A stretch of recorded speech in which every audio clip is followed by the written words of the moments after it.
What's going on, guys? I just bought some NES games, and I thought I would share with you guys what I bought in random order.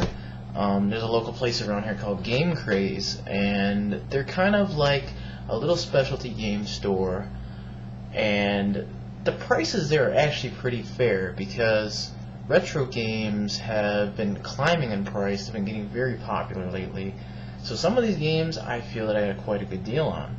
So let's go through them. Alright, first game on my list. Pretty much all these games are $5, okay? So $5 for all these games each. So we've got Star Tropics. I've never actually owned this game before, but I have played it, and it is pretty awesome. It's one of the very few kind of Zelda-y action-adventure games of that style, really on the system, that are actually good, you know. I'm thinking of like Fester's Quest, and that's kind of garbage. But yeah, this game's pretty cool. Does tell me to be careful. I will damage the game pack or something because of the save feature in the game. Alright, so the next game that I've got is Smesh TV. I've never played the NES version, but it does look like quite a good version of the game. I never got a chance to pick up the game when it was on Xbox Live Arcade, and then they took it off, which kind of sucked. The version of the game for the Xbox Live Arcade did suck, but it did have online play, so that's kind of what I missed about it. But I'll give my impressions of the NES game. I'm trying my best not to say as much as I can. I know I've said it a few times already, but I do say it quite often, and it's a habit that's very tough to break. So the next game, Bart versus the Space Mutants. This game is another one that kind of sucks, but it is one of the games that I did have when I was younger, and I did kind of like it. It's really hard. It is kind of broken, but it's one of those games that is a memory from the past, and I'm glad to have it back in my collection. It's one of those games that gives me a lot of memories, especially because my mom liked it, which that kind of increases the value for me. So another game that I got for only $5, which I believe is probably a pretty good deal, is Bionic Commando. The store actually had quite a few copies of this game. That's an right there, see it? Caught it? Anywho, Bionic Commando, not a game I'm super big fan of, but I do want to give it another shot, and I do want to play it, and I do want to have it in my collection. It's one of those Capcom classics. And we'll see if I can get farther in it. Who knows? Maybe I'll do some kind of playthrough. I do have capture devices. I do have an actual NES. Obviously, it'd be kind of weird to buy the games and not actually have a system. I actually have a regular NES, not that FC Twin bullshit that sucks. Next up on the list is the infamous Abbott Ox. This game is really hard to find, and I do actually like this game. It is one of these games. I have a really cool story about this game. When I was a kid, I won a gaming competition. I was like, who could get the most coins, get the farthest, or most points or something in Super Mario Bros., the original for the NES. It was held at a local grocery store, their video department, and I won. And I had the option to get a free NES game of my choice. Now, as a kid, this is the best thing ever, because even when you ask your parents for a game for Christmas or your birthday, a lot of times you might not get the game, you'll get another game, something else cheaper, or whatever. Excuse me. So, I had the option. What I really wanted to go, when I got that free game, I really wanted Abbott Ox. But I didn't get Abbott Ox. As a little kid, you're easily swayed. So I'm sitting there looking at all the games, I'm like, oh, there's Abbott Ox. Well, what's this game over here? Oh, look at that. This like cool army dude on that case. He looks really awesome. Like an army dude. I bet it's like a shooting game or something. And I don't know if my mom will let me get that. That's probably a game that I probably shouldn't be playing. But look at that army dude on that box.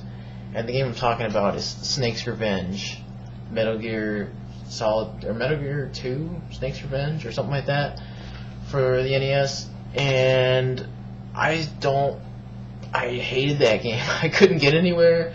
My mind was not able to process stealth and I never could figure out how to do. I still can't figure out how to do those classic Metal Gear games. So basically, this is kind of like a righteous thing. I finally got Abbott Ox. It's not Snake's Revenge.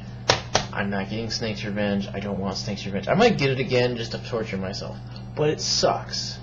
Anywho, next game I got, you're gonna probably laugh. Well, maybe not. To me, it's a classic. Kind of sucks, but what are you gonna do? Teenage Mutant Ninja Turtles. It's a game I had when I was a kid. I got a lot farther than AVGN showed in his first video. I do remember the infamous "you can just walk over it" moment, and that is probably one of those moments I used to get really pissed as a kid. I got through the electric plants, and I got pretty far. I never got as far as like the Technodrome or anything like that. But it is one of those games that I remember playing a lot as a kid, and that's kind of what the whole thing is about. I wouldn't be buying NES games probably unless I was a really big fan of the NES or it had a lot of sentimental value to me. So obviously I'm going to get some games that I really like. Here's a game that I've never played but is very awesome, and for $5 I couldn't turn it down. Batman. Batman is one of those games that has awesome music. It's one of those games that you kind of question that if they just kind of got the Batman license after the fact.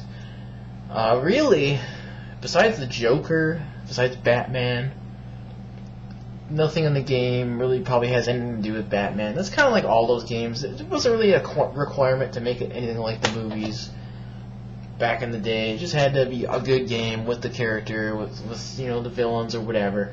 And that was all you really needed for a game. And this one, it's got awesome music. I've never really played it, so it was $5. Sounds pretty good to me. And the last game that I picked up today on my NES embargo, or that's not really the right word. Anyway, last NES game I bought, Rad Racer 2. Haven't had this game in a long time, but music alone is worth the purchase of that. And I really like that game. I've never beaten it. Maybe I'll beat it now. Played some games like it on indie games. There's an right there. Anywho, played some games like it on the indie games. There's one called Ocean Drive Challenge, and it's kind of like Outrun. Outrun's kind of like Rad Racer. I don't know which one came first, but this is the best Rad Racer. First Rad Racer. It doesn't even have music to my knowledge. So yeah, there's my haul of games. I got 8 NES games, and that brings my total up to 25. There's some games that I really want to get that I haven't found anywhere. Maybe I'll check a different game craze, because there's like 4 or 5 of them around here. I haven't seen any that have Contra. I haven't seen any that have Gradius. There's one store that had it as a demo cart, and it was completely thrashed. It had like scribbles all over it, and the label was messed up or whatever. And I haven't seen... I saw one store I went to today had Zelda 2, which I don't think I'm going to buy. I have it on the 3DS, and that's good enough for me right now. Nobody has Adventure Island 2. That's the one I really want. I would pay probably up to $15 for Adventure Island 2. But I can't really spend any money right now.